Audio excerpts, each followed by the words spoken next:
Hello, it's Ricardo and welcome back to Elite Dangerous Beyond. I'm here to talk about a great ship that was introduced to the game not so long ago and has really turned itself into the gentleman's racer.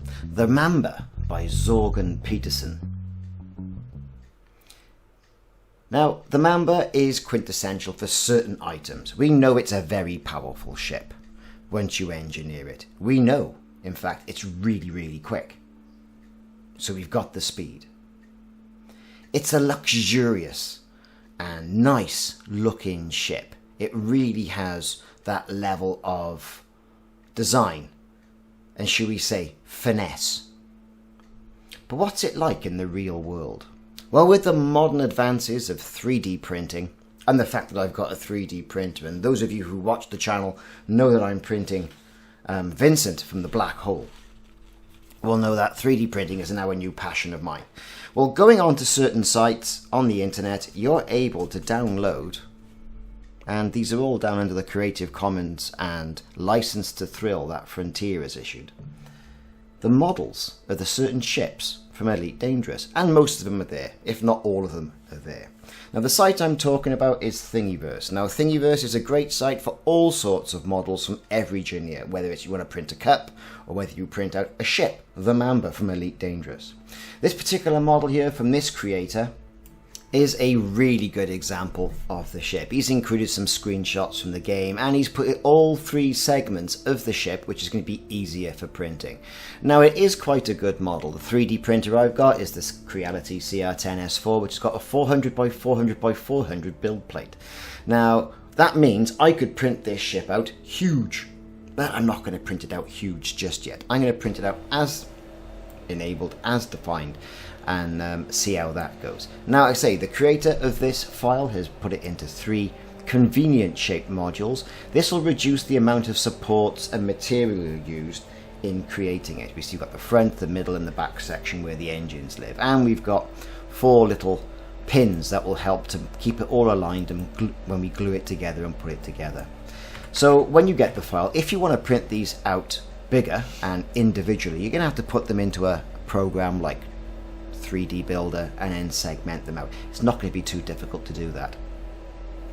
If you're interested, drop me a line via the email or in the comment section and I can go through it with you, or perhaps even do a video on it if you're interested. So these ships here, or this particular ship here, very detailed, nice detailing around the engines, as you can see. All the detail seems to be there from the main model. And when I glue it together, or when I eventually print it out and then glue it together, I'm sure it'll be a great addition. Don't know where I'm going to put it, mind, but there you go. So let's get on with it then, shall we? Let's get printing this massive speedster, the Mamba from Elite Dangerous, and let's print it out. So I'm going to put a little bit of picture-in-picture in the top right-hand side of the screen. So, like I said, I'm using the Creality CR10S4. The filament I'm using is just some orange filament I've got off AliExpress, really cheap. I'm using a 6mm head, which is a pretty good idea of sort of shaving down amount of print time that you have in regards to detail. I think it's a pretty good trade-off. Mostly 3D printers come with a 4mm print on stage. Now we know the Mamba's design draws inspiration really from Zorgen Peterson's famed Fer-de-Lance craft, and you can see that not only with the colours that looks like the Gran Torino from Starsky and Hutch, but also the fact that, you know, it doesn't look a million miles away, and you can always see that. It's got heavy firepower and speed, so it's get in, do the job, hit them hard, and then get out. Now both ships, both the Fer-de-Lance and the Mamba, have similar costs and capabilities. And basically deciding which one you purchase is down to your own personal preference. I mean, I like the Fer-de-Lance, to be perfectly honest with you. I think that's great. I mean, the Mamba is capable of class 4 weaponry and mounting that. And the Beluga and Fer-de-Lance have 6 utility slots. That's not so bad, really. This one, I think, you know, has got the edge. In addition to its single huge hardpoint, however, the Mamba also possesses 2 large hardpoints, 2 small hardpoints, and that's quite an arsenal, I think, to behold. Now here we go, we've got the model printed out. Took just over, I think, 6 hours really to do it, and obviously I put the picture-in-picture time lapse on the screen already so you can see the process. Details come out pretty good. What we're going to do, I'm going to get it all assembled, put it together and put some pictures up, and we're going to talk about those in a minute. And then I'm going to go through the painting process, give it a coat of underlay and see what it looks like. So I've got the items off the print bed and the details come out pretty good, given the fact it's a 6mm model, not a 4mm like I was saying, because I've been set up printing up some big stuff. The filament has performed pretty well, you know, there's not much stringing, there's no layering. You know, the model is what it is. I do think this model would lend itself to being printed out a little bit bigger than that. I'm happy with the engine details as well at this stage of the game. I don't think the orange pigment of the filament is really doing the model any justice. Looking at the rear section as well, a little bit of stringing around there, needs a little bit of cleanup, but an awful lot of the detail has come through, and I'm quite happy with that as well. Lots of detailing around the engines, that sort of thing. You know, if you look at the reverse side as well, yeah, they've got those engine details around by the fuel scoops or air intakes or whatever they are. Air intakes, it's a spaceship. Anyway, so looking at the cockpit section, again, a little bit of cleanup around the cockpit, a little bit of burring around the edges, give it a quick sanding over, a bit of a scrape with a screwdriver, and I think we're going to be pretty much in business. So yeah, a lot of the details come out given the size of the novel and the speed I was printing at. Again, only a 6-hour print. All good stuff. Now if we sort of offer them up, basically we can see how it's going to look. And there it is. There's a Mamba realised in 3D printed glory. So what we're going to do now is we're going to get them all put together. We're going to get some glue out. Let's see, I don't glue it to the table, which would always be a wise thing to do.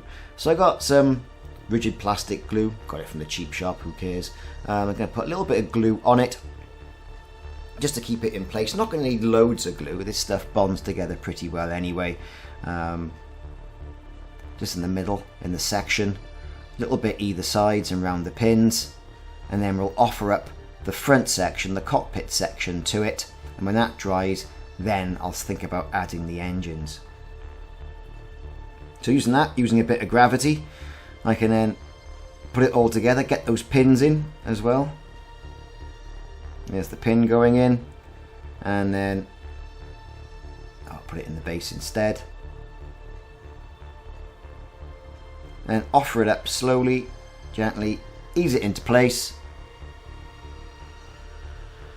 And even though there is a seam line there, you know, a little bit of paint will probably fill that up, no problem at all. And there you've got the front section of the Mamba. When it dries, let's do the engines. So the glue on the front section has now gone off. It's quite rigid.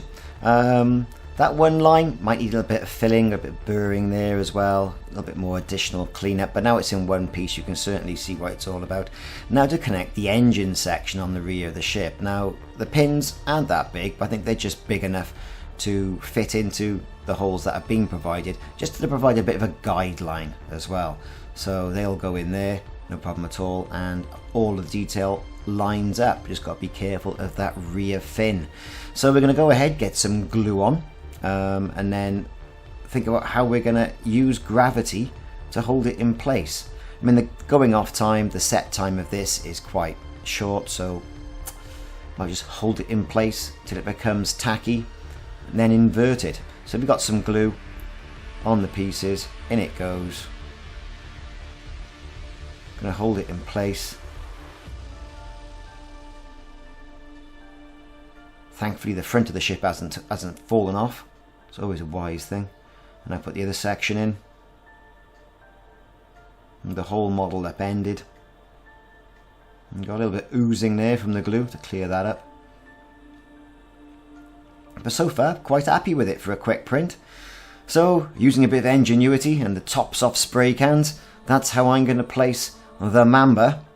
So, it doesn't fall over and the glue goes and dries.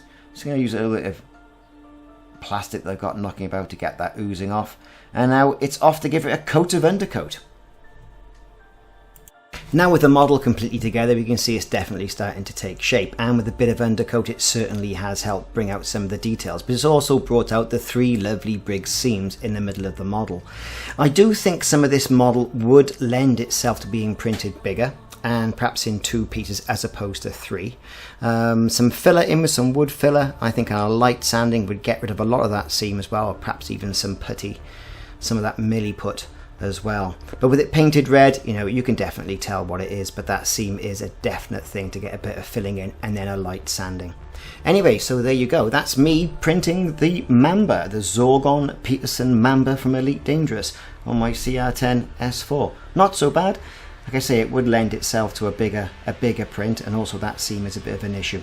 But if you've already done so, click the like and subscribe button, and also that notification icon. And you never know, I might put some more videos of 3D printing Elite Dangerous ships on YouTube. Thanks very much for watching. Take it easy, and go and see if you can find something to do in Elite Dangerous. It's difficult these days. See you soon.